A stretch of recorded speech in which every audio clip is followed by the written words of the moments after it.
Nandito po tayo ngayon sa ating area ng ating mga Muscovy ducks dahil nagpapakain po tayo.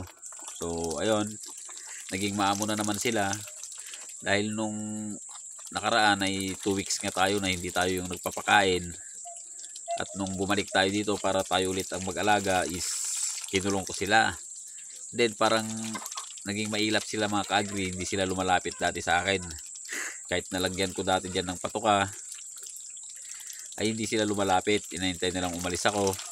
So tsinaga natin na bantayan pag binibigyan natin ng pagkain or patuka nila mga ka-agri. So ayun, nasanay na naman sila. And then dati mga ka-agri, nung bumalik ako dito ay kahit na dumarating ako mga ka-agri is hindi sila lumalapit.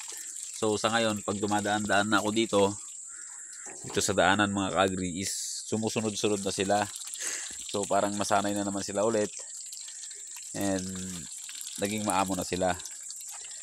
And then nagpalit na rin tayo ng kanilang patuka. So noon po ay purong darak lang. So sa ngayon ay hinaluan natin ng mais saka konting feeds para naman mabilis silang lumaki and mangitlog yung ating mga inahin.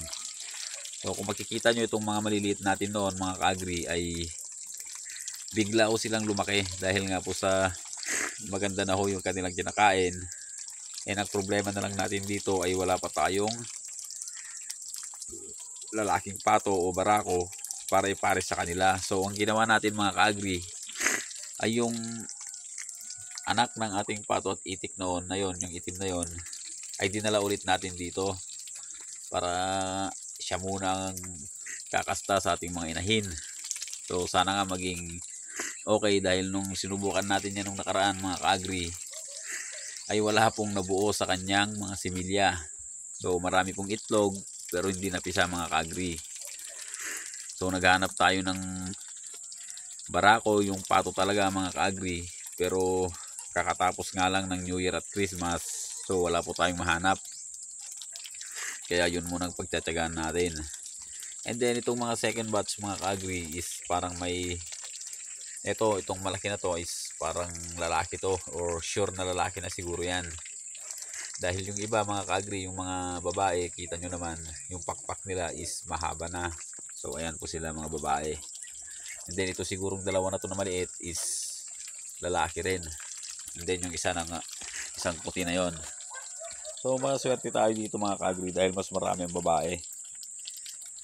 So sana makapagparami tayo ngayong taon para naman hindi tayo magkukulang sa supply. So talagang kinulang tayo ng supply mga ka-agri nitong nakaraan. And then dito mga ka-agri is inopen ko nga doon para makapasok sila dito, may access sila.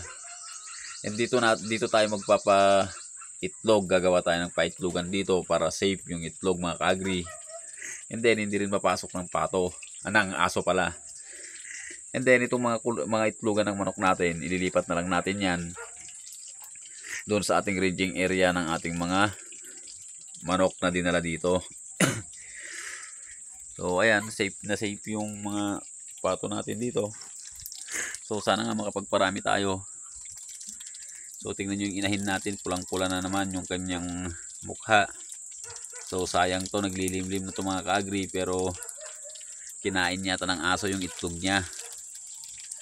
So sayang talaga, kaya kailangan safe itong ating paitlogan. And then may isang native na manok tayo doon.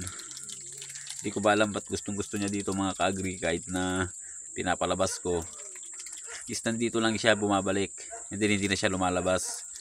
So dahil siguro sa maraming pagkain dito, kaya hindi na rin siya naghahanap ng makakain. And dito naayos na rin natin yung dating paliguan nila, yung source ng tubig natin. Dahil importante nga sa pato itong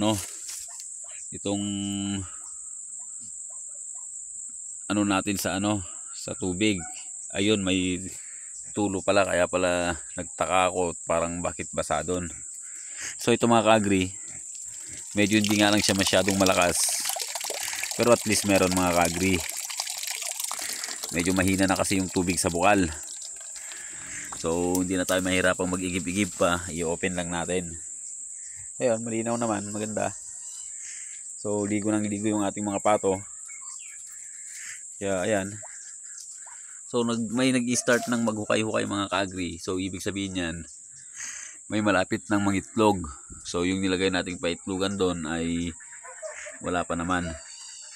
So dito ay naghukay-hukay na sila mga ka-agri. Yan po ang sinyales na may malapit ng mangitlog. So ayun, sana makapagparami tayo ngayon ng taon mga ka-agri.